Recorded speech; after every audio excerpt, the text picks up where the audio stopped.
नमस्कार मित्रों, एक बार फिर से आप सभी का स्वागत है हमारे इस चैनल में। आज के इस वीडियो में हम सभी लोग टीजीटी और पीजीटी चित्रकला की तैयारी के लिए प्रैक्टिस सेट हल करेंगे और इस प्रैक्टिस सेट में आपको 125 प्रश्न मिलेंगे जो कि आपके एग्जाम के लिए बहुत ही लाभदायक होंगे। तो चलिए आज के इस प्रैक्टिस सेट को हल करते हैं। आपके कितने प्रश्न सही होते हैं कमेंट बॉक्स में ज़रूर बताइएगा। चैनल पर नए होंगे चैनल को सब्सक्राइब कर लीजिएगा। तो चलिए सबसे पहला प्रश्न देखते हैं। प्रश्न नंबर 1, विक्रमादित्य शिक्षा केंद्र के संस्थापक का नाम क्या है? तो यहाँ पे सही जवाब होगा ऑप्शन बी, धर्मपाल। अगला प्रश्न देखते हैं। शिक्षा के महान केंद्र विक्रमशिला महाविहार की स्थापना किसने की थी? तो सही जवाब होगा ऑप्शन डी, धर्मपाल ने। चलिए अगला देखते हैं। चट्टानों को काटकर महाबलीपुरम का मंदिर किसके द्वारा बनाया गया था? तो चट्टानों को काटकर महाबलीपुरम के मंदिर को किसने बनाया था? तो सही जवाब होगा यहाँ पे ऑप्शन ए, पल्लव शासकों ने। अगला देखते हैं। निम्नलिखित में से किसका जोड़ा जो है सुमेल है? तो आपको बताना है कौन सा जोड़ा सही है। तो सही जवाब होगा यहाँ पे ऑप्शन सी, खजुराहो का मंदिर चंदेलों के द्वारा बनवाया गया था।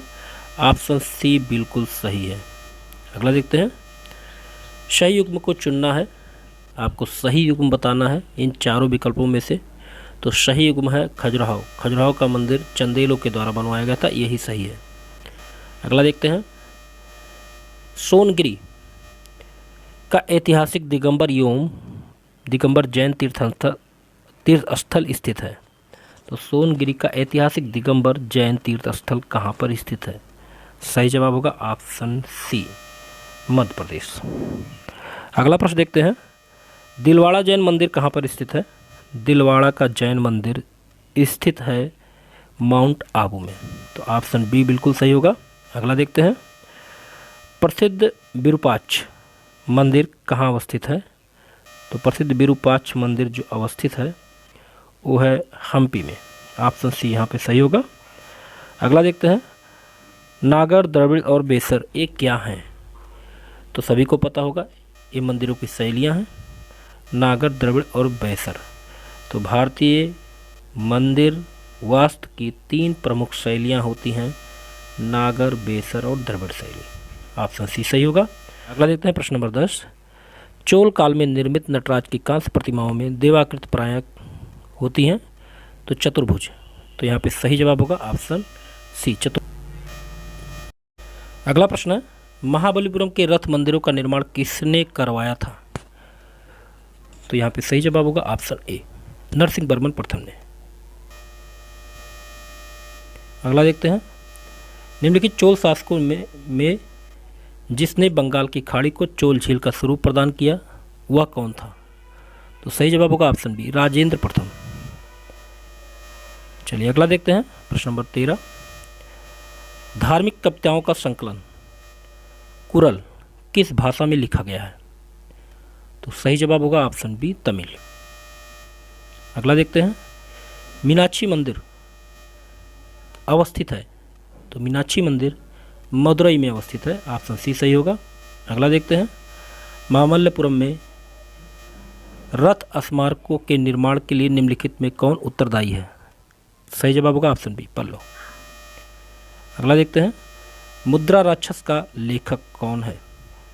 तो सही जवाब होगा यहाँ पे ऑप्शन बी, विशाख दत्त।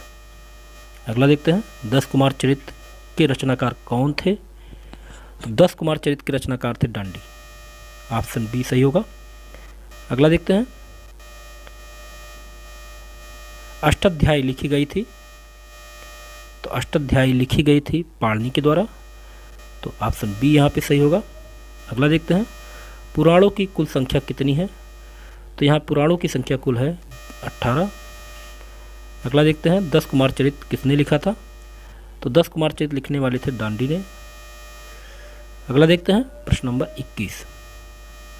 निम्नलिखित में से कौन सा नाटक कालिदास ने नहीं लिखा था? तो सही जवाब होगा यहाँ पे ऑप्शन डी, जानकी हरणम कालिदास का नहीं लिखा गया है। मालविका अग्निमित्र, अभिज्ञान शाकुंतलम, कुमार संभवम ये कालिदास के नाटक है। अगला देखते हैं। गीत गोविंद के रचनाकार कौन है? तो यहाँ पे सही जवाब होगा ऑप्शन सी, जयदेव। अगला देखते हैं। तुम्हारा अधिकार कर्म पर है, फल की प्राप्ति पर नहीं, या निम्न में से किस ग्रंथ में कहा गया है? सही जवाब होगा ऑप्शन सी, गीता। अगला देखते हैं, हरचरित नामक पुस्तक किसने लिखी? तो यहाँ पे सही जवाब होगा ऑप्शन बी, वाणभट्ट। अगला देखते हैं, मेगस्थनीज की पुस्तक का क्या नाम है? तो सही जवाब होगा ऑप्शन डी, इंडिका। अगला देखते हैं, कालिदास की साहित्यिक कृति कौन सी है? सही जवाब होगा यहाँ पे ऑप्शन ए, मृच्छकटिकम। कौन सी नहीं है, सॉरी, तो मृच्छकटिकम जो है वो कालिदास की कृति नहीं है। बाकी ये तीनों, मेघदूत, ऋतुसंहार और विक्रमोर्वशीयम, एक कालिदास की कृति है। अगला देखते हैं, मनुस्मृति मुख्यतः किससे संबंधित है? तो मनुस्मृति समाज व्यवस्था से संबंधित है, ऑप्शन ए यहाँ पर सही होगा। अगला देखते हैं, चित्तौड़ का कीर्ति स्तंभ किसने बनवाया? तो सही जवाब होगा यहाँ पे ऑप्शन बी, राणा कुंभा ने। अगला देखते हैं, रात तरंगिणी के लेखक कल्हड़ के समय कौन शासक था? तो यहाँ सही जवाब होगा ऑप्शन ए, जय सिंह। अगला देखते हैं, महान जैन विद्वान हेमचंद किसकी सभा को अलंकृत करते थे? सही जवाब होगा ऑप्शन बी, कुमारपाल। एक चालुक्य अभिलेख के तिथि में शक संवत का वर्ष 556 दिया है, तो तुल्य वर्ष कौन सा होगा? सही जवाब होगा ऑप्शन ए, 478 ईस्वी। अगला देखते हैं, निम्नलिखित में से किसने भारत में प्रसिद्ध फारसी त्यौहार नवरोज को आरंभ कराया था? सही जवाब होगा ऑप्शन ए, बलबन ने। अगला देखते हैं, अलाई दरवाज़ा का निर्माण किस सुल्तान ने करवाया था? तो सही जवाब होगा ऑप्शन सी, अलाउद्दीन खिलजी। अलाई दरवाज़ा का निर्माण अलाउद्दीन खिलजी ने कराया था। अगला देखते हैं, निम्नलिखित में से किसने कुतुब मीनार के निर्माण में योगदान नहीं दिया? तो कुतुब मीनार के निर्माण में योगदान नहीं दिया था अलाउद्दीन खिलजी ने, ऑप्शन सी सही होगा। अगला देखते हैं, होली त्यौहार के सार्वजनिक उत्सव में भाग लेने वाला दिल्ली का प्रथम सुल्तान कौन था? सही जवाब होगा ऑप्शन बी, मोहम्मद बिन तुगलक। अगला देखते हैं, दिल्ली के किस मुस्लिम शासक के निधन पर एक इतिहासकार ने कहा था राजा को प्रजा से मुक्ति मिली और उन्हें राजा से? तो सही जवाब होगा ऑप्शन बी, मोहम्मद बिन तुगलक। अगला देखते हैं, बेरोजगारी के सहायतार्थ दिल्ली के निम्नलिखित सुल्तानों में से किसने रोजगार कार्यालय की स्थापना की थी? सही जवाब होगा ऑप्शन डी, फिरोज शाह तुगलक। अगला प्रश्न है, दिल्ली का जो सुल्तान भारत में नहरों के सबसे बड़े जाल का निर्माण कराने के लिए प्रसिद्ध है वो कौन है? तो सही जवाब होगा यहाँ पे ऑप्शन सी, फिरोज शाह तुगलक। चलिए अगला देखते हैं, टोपरा तथा मेरठ से 2 अशोक स्तंभ लेख दिल्ली कौन लाया था? सही जवाब होगा ऑप्शन बी, फिरोज शाह तुगलक। अगला देखते हैं, दिल्ली का कौन सा सुल्तान अशोक स्तंभ को दिल्ली लाया था? सही जवाब होगा ऑप्शन ए, फिरोज शाह तुगलक। अगला प्रश्न देखते हैं, निम्नलिखित मध्ययुगीन शासकों में से कौन एक उच्च शिक्षित था? सही जवाब होगा ऑप्शन सी, इब्राहिम लोदी। अगला प्रश्न है, आगरा नगर की स्थापना किसने की थी? सही जवाब होगा ऑप्शन बी, सिकंदर लोदी। अगला प्रश्न है, जौनपुर नगर की स्थापना किसने की थी? तो जौनपुर नगर की स्थापना किया था फिरोज शाह तुगलक ने। अगला प्रश्न, निम्न स्थानों में से किसे भारत का सिराज कहा जाता है? तो भारत का सिराज कहा जाता था जौनपुर को, ऑप्शन सी यहाँ पे सही होगा। अगला देखते हैं, प्रसिद्ध विजय विट्ठल मंदिर जिसके 56 तीक्षित स्तंभ संगीतमय स्वर निकलते थे कहाँ पर अवस्थित है? सही जवाब होगा ऑप्शन सी, हम्पी। अगला देखते हैं, निम्न में से किसने टैका नामक चांदी का सिक्का चलाया था? तो सही जवाब होगा ऑप्शन सी, इल्तुतमिश। अगला देखते हैं, दिल्ली को कुतुब उल इस्लाम मस्जिद के प्रांगण में उन्नत प्रसिद्ध लौह स्तंभ किसकी स्मृति में बनाया गया है? तो सही जवाब होगा यहाँ पे ऑप्शन बी, चंद्र। अगला देखते हैं, निम्न में से किस सुल्तान ने कुतुब मीनार की 5वीं मंजिल का निर्माण करवाया था? सही जवाब होगा ऑप्शन सी, फिरोज शाह तुगलक। अगला देखते हैं, भारत में प्रथम मकबरा जो शुद्ध इस्लामी शैली में निर्मित हुआ था। तो सही जवाब होगा यहाँ पे ऑप्शन बी, बलवन का मकबरा। अगला देखते हैं, गोविंद महल जो हिंदू वास्तुकला का अप्रतिम उदाहरण है, कहाँ पर स्थित है? सही जवाब होगा ऑप्शन ए, दंतिया। अगला देखते हैं, अमीर खुसरो का जन्म कहाँ पर हुआ था? सही जवाब होगा ऑप्शन सी, एटा में। अगला देखते हैं, अमीर खुसरो किसका दरबारी कवि था? तो अमीर खुसरो दरबारी कवि था अलाउद्दीन खिलजी का। अगला देखते हैं, निम्नलिखित में से किसने दिल्ली सल्तनत के 7 सुल्तानों का शासन देखा था? तो सही जवाब होगा ऑप्शन डी, अमीर खुसरो। अगला देखते हैं, जिस मध्यकालीन भारतीय लेखक ने अमेरिका की खोज का उल्लेख किया वह अबुल फजल था। अगला देखते हैं, किताब उल हिंद रचना के प्रसिद्ध लेखक का नाम क्या था? सही जवाब होगा ऑप्शन सी, अल-बरूनी। अगला देखते हैं, निम्नलिखित में से कौन सा राजपूत राजा संगीत पर एक पुस्तक के लेखक के रूप में जाना जाता है? तो सही जवाब होगा ऑप्शन सी, राणा कुंभा। अगला देखते हैं, दिल्ली का वह सुल्तान जिसने अपने संस्मरण लिखे थे? सही जवाब होगा ऑप्शन डी, फिरोज तुगलक। अगला देखते हैं, कोई व्यक्ति किसी व्यक्ति से अपना धर्म, संप्रदाय या जात ना पूछे, यह कथन किसका है? तो ये कथन है रामानंद का, ऑप्शन बी सही होगा। अगला देखते हैं, भक्त तुकाराम कौन से मुगल सम्राट के समकालीन थे? सही जवाब होगा ऑप्शन सी, जहांगीर। अगला देखते हैं, निम्नलिखित में से कौन भक्ति आंदोलन का प्रस्तावक नहीं था? सही जवाब यहाँ पे होगा ऑप्शन ए, नागार्जुन। अगला देखते हैं, शेख निजामुद्दीन औलिया की दरगाह स्थित है? सही जवाब होगा ऑप्शन सी, दिल्ली में। अगला देखते हैं, निम्न में से कौन एक भक्ति आंदोलन से जुड़ा नहीं है? तो सही जवाब होगा ऑप्शन डी, अमीर खुसरो भक्ति आंदोलन से जुड़े नहीं हैं। अगला देखते हैं, प्रतिवर्ष प्रसिद्ध सूफी संत हाजी वारिस अली शाह की मजार पर मेला लगता है, कहाँ पर है? तो सही जवाब होगा यहाँ पे ऑप्शन सी, देवा शरीफ। अगला देखते हैं, बाबर ने अपने बाबरनामा में किस हिंदू राज्य का उल्लेख किया? सही जवाब होगा ऑप्शन सी, मेवाड़। चलिए अगला प्रश्न देखते हैं, प्रश्न नंबर 65। अयोध्या स्थित बाबरी मस्जिद का निर्माण किसने करवाया था? सही जवाब होगा यहाँ पे ऑप्शन डी, मीर वाकी। अगला देखते हैं, हुमायूं ने चुनार दुर्ग पर प्रथम बार आक्रमण कब किया? तो हुमायूं ने चुनार दुर्ग पर आक्रमण किया था 1532 ईस्वी में, ऑप्शन ए सही होगा। अगला देखते हैं, चांदी का सिक्का किसने शुरू किया था? चांदी का सिक्का, सही जवाब होगा ऑप्शन बी, शेरशाह सूरी ने। अगला देखते हैं, हिंदू और ईरानी वास्तुकला का सर्वप्रथम समन्वय हमें देखने को मिलता है? तो सही जवाब होगा ऑप्शन ए, ताजमहल में।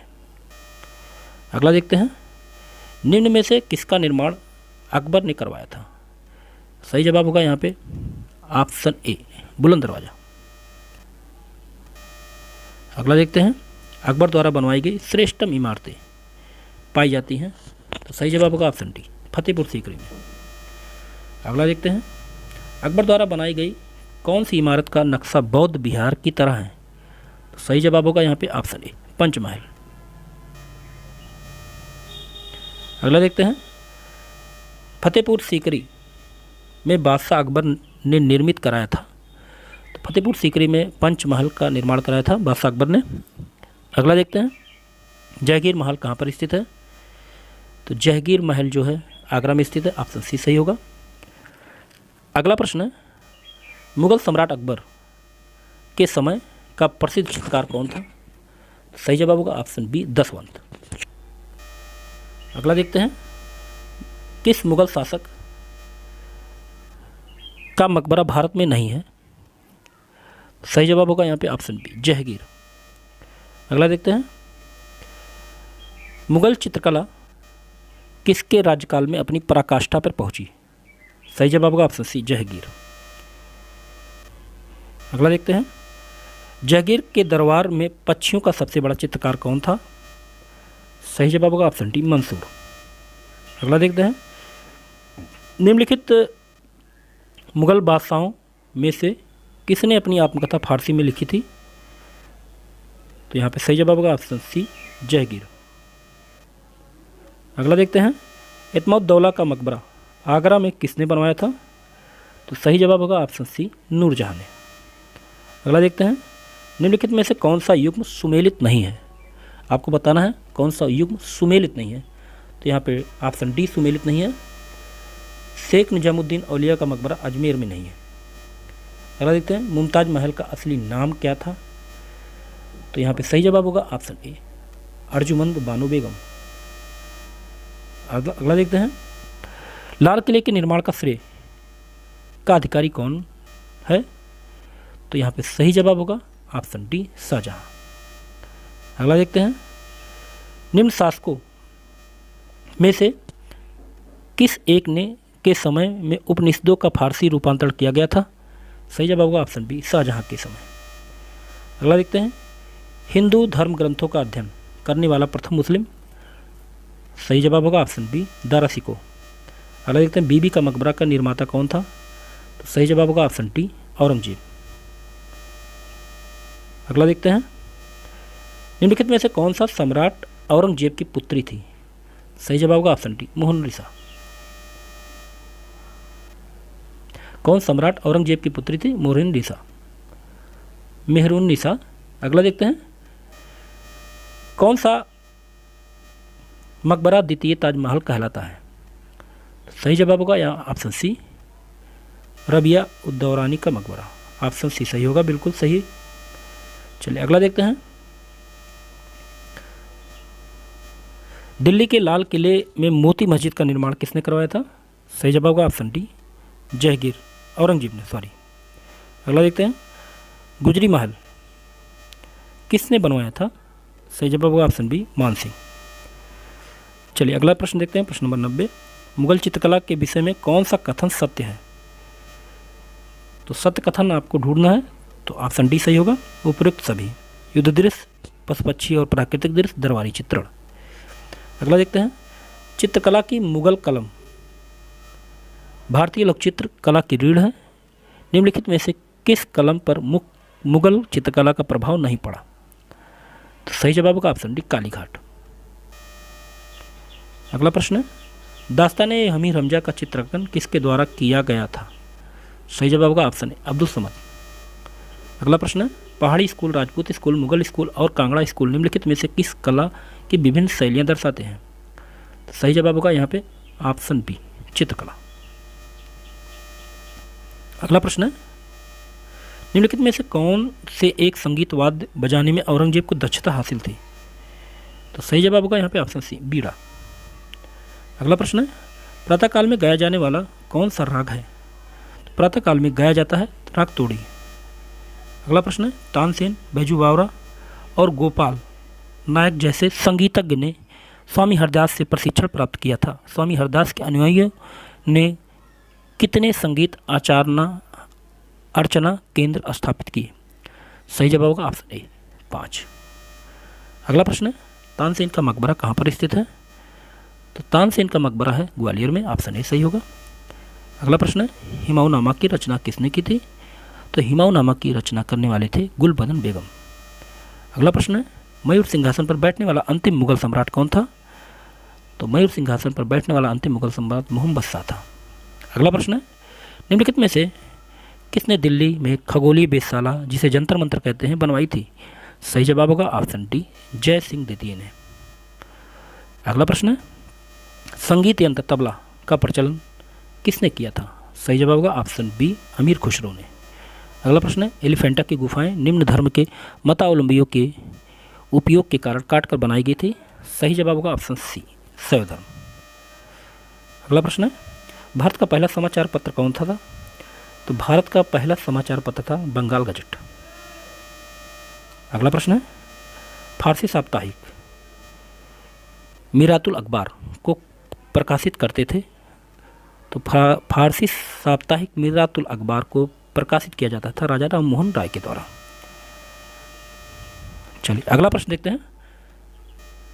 1880 के दशक में इंडियन मिरर अखबार का प्रकाशन कहाँ से होता था?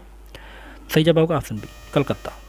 अगला प्रश्न है, गदर पत्र का प्रथम अंक निम्नलिखित में से किस भाषा में प्रकाशित हुआ? सही जवाब होगा ऑप्शन ए, उर्दू। अगला प्रश्न है, सत्यार्थ प्रकाश की रचना किसने की? सही जवाब होगा ऑप्शन डी, स्वामी दयानंद सरस्वती। अगला प्रश्न है, सत्यार्थ प्रकाश के लेखक कौन थे? सही जवाब होगा ऑप्शन बी, स्वामी दयानंद। अगला प्रश्न है, सत्यार्थ प्रकाश पवित्र पुस्तक है? सही जवाब होगा ऑप्शन ए, आर्य समाज की। अगला प्रश्न है, गीता रहस्य नामक ग्रंथ किसके द्वारा लिखा गया? सही जवाब होगा यहाँ पे ऑप्शन बी, बाल गंगाधर तिलक। अगला प्रश्न है, अमृत बाजार पत्रिका की स्थापना किसने की? सही जवाब होगा ऑप्शन डी, शिशिर कुमार घोष। अगला प्रश्न है, गुलामगिरी के लेखक कौन थे? तो यहाँ पे सही जवाब होगा ऑप्शन बी, ज्योतिबा फूले। अगला प्रश्न है, वंदे मातरम गीत किसने लिखा? वंदे मातरम गीत लिखा था बंकिम चंद्र चटर्जी ने। ऑप्शन सी सही होगा, ऑप्शन डी सही होगा। यहाँ पे वंदे मातरम गीत के रचयिता कौन है? तो सही जवाब होगा यहाँ पे ऑप्शन ए, बंकिम चंद्र चटर्जी। अगला प्रश्न है, निम्नलिखित पुस्तकों में से किस पुस्तक का संबंध भारत में राष्ट्रीय आंदोलन के विकास से जोड़ा जाता है? तो भारत में राष्ट्रीय आंदोलन के विकास से जोड़ा जाने वाला पुस्तक जो है वो है आनंद मठ। अगला प्रश्न है, राष्ट्रीय गीत वंदे मातरम किस ग्रंथ में संकलित है? सही जवाब होगा ऑप्शन सी, आनंद मठ। अगला प्रश्न है, भारतीयों द्वारा अंग्रेजी भाषा में प्रकाशित प्रथम समाचार पत्र? तो यहाँ पे सही जवाब होगा ऑप्शन ए, हिंदू पैट्रियाट। अगला प्रश्न है, सुब्रमण्यम भारती किस भाषा के कवि थे? सही जवाब होगा ऑप्शन बी, तमिल। अगला प्रश्न है, प्रसिद्ध नारा इंकलाब जिंदाबाद किसने दिया? तो सही जवाब होगा यहाँ पे ऑप्शन ए, चंद्रशेखर आजाद। प्रसिद्ध नारा इंकलाब जिंदाबाद का नारा किसने दिया था? सरदार भगत सिंह ने दिया था। ऑप्शन बी यहाँ पे सही होगा। अगला प्रश्न है, महाराष्ट्र में गणपति पर्व का शुभारंभ किसने किया था?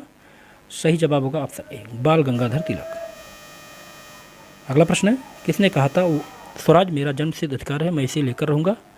सही जवाब होगा ऑप्शन डी, बाल गंगाधर तिलक। अगला प्रश्न है, अमेरिका में फ्री हिंदुस्तान अखबार किसने शुरू किया था?